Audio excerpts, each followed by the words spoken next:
नमस्कार मंडळी, स्वागत आहे अजून एका नवीन ब्लॉगमध्ये. चला, सकाळची वेळ म्हणजे एकदम घड्याळाच्या काट्यावरती चालणारी वेळ असते. घड्याळाप्रमाणे आपल्याला पण धावावं लागतं, पडावं लागतं. रुद्रांश गेला बघा शाळेत, घरातली पण कामं सगळी आवरली.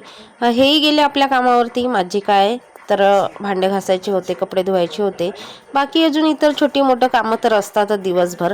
आपल्या गृहिणीला कामं करतो म्हटलं तर इतके कामं असतात, आणि आपण नसतील तरी कामं काढणारे आपण गृहिणी असतो, नाही का? मग ती साफसफाई असो, कपडे लत्ते धुवायची असो, किंवा कितीतरी आपल्या घरामध्ये जरी आपण दिवसभर आणि दिवसाला जे काही कामं करायचे असतात ते केलं तरी इतर अनेक कामं असतात जे की आपल्याला काढावं लागत नाही. बरोबर रिकामा वेळ असेल तर डोळ्याच्या समोर येतात आणि आपली ते कामं दिवसभर चालू असतात. तरी असं वाटते कोणाला की गृहिणी आहेत, दिवसभर करतात तरी काय, घरातलीच कामं करतात. पण घरातलीच कामं म्हणजे इतकी कंबरतोड कामं असतात ना, खरोखर बाहेर जाणं, नोकरी करणं किंवा बाहेरचं एखादं काम करणं ना, तर एकच काम होते तो, आपण एकच काम करतो. पण घरात राहून आपल्याला हजार कामं असतात, हजार कामं आपण करतो. त्याच्यामध्ये सगळे कामं, ते पण जबाबदारीने. आणि माझी तब्येत बरी वाटत नाही, कारण सर्दी खासी कफ झाला आहे. त्याच्यामुळे चेहरासुद्धा कसा दिसतो आहे, एकदम खराब दिसतो आणि बरं नाही वाटत. आज तर मी दिवसभर अशी झोपल्यासारखीच राहिली. व्यवस्थित म्हणजे घसा दुखतो, खूप घसा दुखतो, त्याच्यामुळे अजिबात काही करायचं बरं वाटे, चांगलं वाटे तरी आपल्याला घरातली कामं तर आपल्याला करायची आहेत, आपल्यालाच करायची असतात आणि आपणच करतो. आपल्याकडे एवढी सुविधा नाही की कोणी करेल, आणि कोणी कोणी माणसं पण करतात. आपल्या घरचं तसं आहे नाही, माणूस तर आपल्यालाच करावा लागतो. बरं वाटत नाही तरी सुद्धा मग मी केली, पण झोपली दुपारी. आणि अजिबात म्हणजे खायची पण इच्छा होत नाही, गळ्यामध्ये असं दुखतो. आणि मला हा जसं रुद्रांचा सर्दी कप झाला ना की मग त्याचा मला होतो, कारण तो माझ्यासोबतच झोपतो.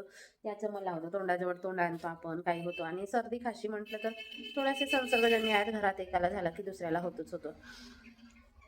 त्याच्यामुळे असा चेहरा दिसतो आहे ना, झोपल्यासारखं दिसतो आहे. मी आता फ्रेश झाली, केश वगैरे केली तरी सुद्धा असं कसंच तरी खराब दिसतो. आणि गळा दुखतो, मेन म्हणजे सर्दी होत नाही मला, नाकातून पाणी वगैरे असं निघत नाही. हां, पाणी गळेल थोडंसं, पण अशी सर्दी शंभर होत नाही. रुद्रांशला पण तसंच आहे, सर्दी शंभर होत नाही. फक्त असं म्हणा की गळ्यात दुखतो आणि तो कफ जमा होतो. रुद्रांशला पण तसंच आहे, आम्हाला पण तसंच सेम प्रॉब्लेम आहे. आणि आज वाटते सर्दी खाशी, कालपासून वाटते मला, गळ्यात दुखतो आणि नाकातून पाणी वगैरे गळतो. पण आता उद्या माहित नाही गायब होईल सर्दी, एकदम गायब होते. पण रुद्रांशला कफ असते, 2-4 दिवस त्याला तर जास्तच होते. आणि येता त्याची एक्झाम आहेत म्हणून मग शाळेत पाठवावंच लागते, घरी ठेवून काही उपयोग नाही, म्हणून तो जातो शाळेत. त्याला पाठवते. 2-3 दिवस झाले की त्याला सर्दी खाशीमुळे तापही असतो हलका. आणि मुलं कुठे पाण्यामध्ये जास्त खेळतात, उन्हात खेळतात, त्याच्यामुळे त्यांना होतच असते. 2 दिवस इतका भयानक कफ झाली, इतकी सर्दी झाली की नाक एकदम बंद. दिवसभर झोपूनच होती मी. तशी घरातली वगैरे कामं केली, रिकाम्या वेळेत मस्त आरामच केला. दिवसाला झोपायची सवय नसल्यामुळे ना, इतका कंटाळा पण आला होता. उलट आराम करून झोपून अंग दुखत होतं. मग काय, संध्याकाळी उठली मी, थोडंसं फ्रेश वगैरे झाली आणि थोडंसं दोरीवरच्या उड्या मारली, जे माझ्या रेग्युलर रुटीनमध्ये आहे. अरे बापरे, किती तुम्ही उड्या मारा, काही करा, वजन तर वाढतो. हॉस्पिटलमध्ये गेली मी, वजन चेक केली तर अजून 2 किलो वजन वाढलं. त्याच्यामध्ये भर पडलं. जेवढं आपण वजन कमी करण्याचा प्रयत्न करतो तेवढाच उलट होतो, उलट वाढतो. गरज नाही, पण असेच मी फेकले होते टमाटे, कधी सडतात ना, आपल्याकडे खराब होतात. म्हटलं खत वगैरे होईल म्हणून कुंडीमध्ये टाकले तर ते जगले, आणि ते जगले म्हणून मी आता असे बांधून दिले. नाही तर टमाटर तर आता काय स्वस्त आहेत बाजारात, लावायची काही गरज नाही.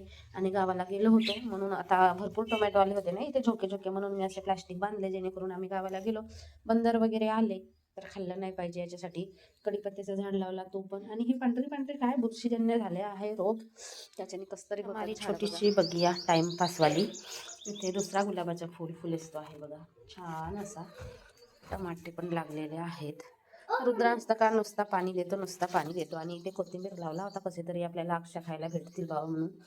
पण इथे काही हे लसूण काही व्यवस्थित झालं नाही. कोथिंबीर तर दुसऱ्यांदा लावला तर छान आला.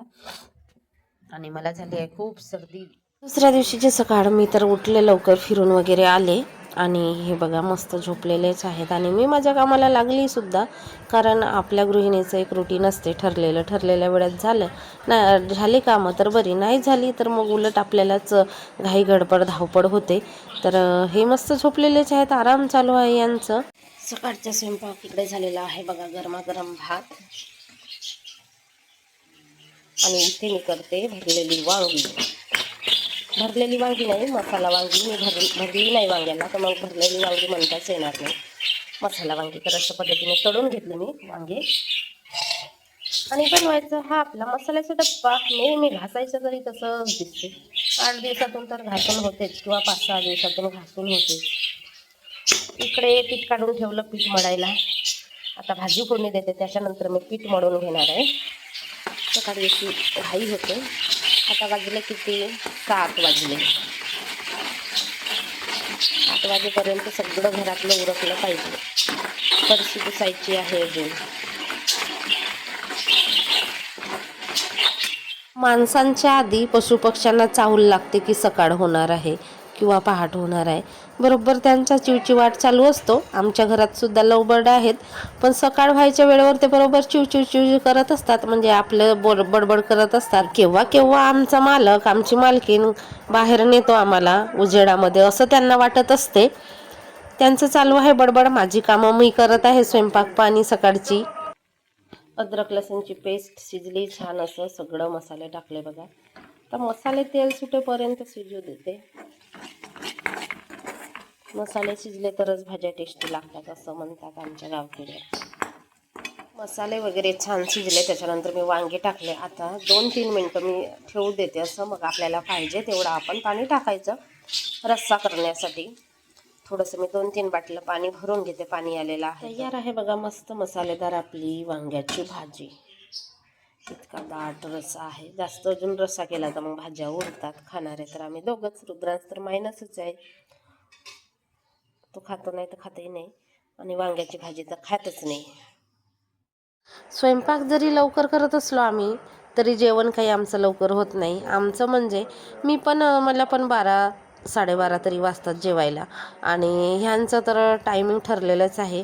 1, 1:30, 2च्या दरम्यान जेवतात. कधी कधी 3 पण वाजतात, म्हणजे 1-3च्या दरम्यान त्यांचं जेवण असते, तेव्हाच येतात जेवायला घरी. मग थंड तर होते म्हणा स्वयंपाक, पण एकदा कामं केली तर आपण मोकळा होतो.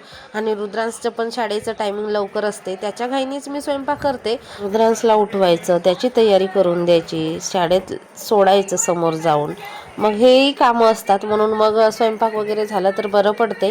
आणि ना कसं, मुलांची झोप पण महत्त्वाची आहे.